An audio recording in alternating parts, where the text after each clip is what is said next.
పంపించాడు. ఇంటింటికి పంపించిన ఈ పాంఫ్లెట్లో చంద్రబాబు నాయుడు గారు ఏం రాశారో తెలుసా? ఈ ముగ్గురు ఫోటోలు పెట్టి చంద్రబాబు నాయుడు గారి సంతకం పెట్టి 2014లో వీళ్ళే కూటమిగా ఏర్పడి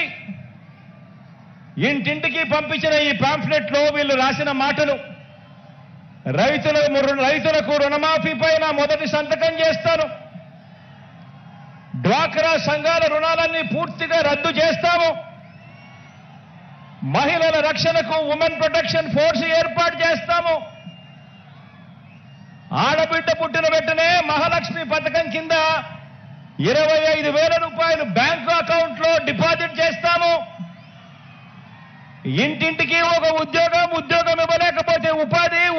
ఉద్యోగం వచ్చేదాకా నెల 2,000 రూపాయలు